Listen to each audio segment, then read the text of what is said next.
Hello, and thank you so much for tuning in. All right, so last time we were talking about a book written by John Maxwell. John Maxwell is one of the most powerful leadership experts in the world. And he wrote one of his most powerful books a number of years ago, which has become very famous and is called The 21 Irrefutable Laws of Leadership. The 21 Irrefutable Laws of Leadership. And last time we were looking at law number 1, which is the law of the lead, which talks to personal effectiveness. And today I want us to look at law number 2, which is the law of influence. And somebody might want to know, what is influence? Influence, we are talking of the capacity or the power to cause other people to change their character, their behavior, and so on. All right. So at the end of the day, many of us are in leadership positions. Maybe you are a pastor, or you are a manager, or you are an MD, or you are a CEO, or maybe you lead a non-governmental organization, or you are a father or mother, or you are the firstborn in your home. Almost all of us at one stage of life or another will lead. Now you have to choose whether you want to lead as just a positional leader, or you want to lead from a position of influence. The people that are following you, are they following you because they want to, or they just follow because they have no choice? So John Maxwell says the most important thing about leadership is when you influence people. Leadership is influence. Nothing more, nothing less. That's how John Maxwell puts it across. And he also says, if you are leading and you have nobody following you, then you are just like somebody who is taking a walk in the park. Somebody might be saying, no, I'm leading because people are following me. Yes, you are positionally a positional leader, but do you have influence? Are these people following you from their hearts, or they are just bringing their bodies? You see, one way of testing your leadership capacity or leadership, qualities is to lead volunteers. Lead volunteers who are not forced to follow you. That's when you know whether you are a leader or you're just chancing. Actually, John Maxwell has a story that he tells, which is very interesting. He says he was a pastor at a new assembly, a small assembly. He was new to pastoring. And, as he was there was now time for him to have a board meeting. He had to meet with the board members.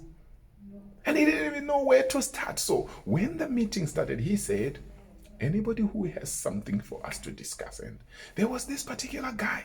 He was like the ringleader. And this guy was talking, and everybody was agreeing to what he said. John Maxwell, understanding the law of influence, he immediately identified that guy. He humorously says that, I realized that it was the three of us, myself, God, and that guy. I think it was Claudia. So, the three of them. So what did John do to make sure that he could become influential? He didn't have the influence. The people didn't know him. He was new, but they believed in that man. So he had to call that man, and they had a meeting at his farm. He was helping the men with chores and stuff like that. Meanwhile, they were discussing the challenges at the church, the challenges with the physical infrastructure and all that. And then that man owned the problems. He owned the ideas. When they went for the next board meeting, John Maxwell did as usual. Just said, anybody who has something for us to discuss. And Claudia went on. He started talking. Let's do this, let's solve this. And everybody agreed. What did John do? He mastered the art of influence. Maybe you are new in your workplace. You have been struggling. You don't know what to do for people to work with you. People are fighting you left, right, and center. They don't want to submit to you. There is something you can do. You can increase your influence. One way to increase your influence is becoming an expert in your area. Another way is by your character. Another way is by the way you connect with other people. Another way is the way you impact other people's lives. What are you doing for them? How are you touching their lives? In terms of touching their lives, you can actually, become more influential among people if you can help people who seemed to have no direction in life. And all of a sudden they realize, oh, now I'm going somewhere. People who were sad among your team members, and now you build them up so that they become happy people. People who had no hope, who were helpless, you come to their rescue. When you do that, you are likely to have their loyalty for the rest of their life and for the rest of your life. Do you want to become a better leader? Do you want to become more effective? Then you need to have a look at John Maxwell's book, The 21 Irrefutable Laws of Leadership. It's important. You need to increase your influence. Even in the family, at family level, you don't have to have everybody following you in the family simply because you are the head of that family. You need to influence them positively. What sort of an influence are you? As you are leading, are people following you? Learn to serve. Learn to serve. It's not about the positions. People like Mother Teresa. Mother Teresa was powerful, but she had no position. She had influence. She had power. It's okay to have a position, but do you have influence?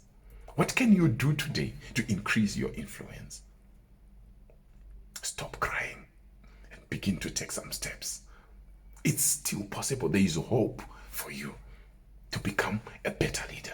Thank you so much. Please like, comment, share, and subscribe to my YouTube channel. It's called Dr. Wilbert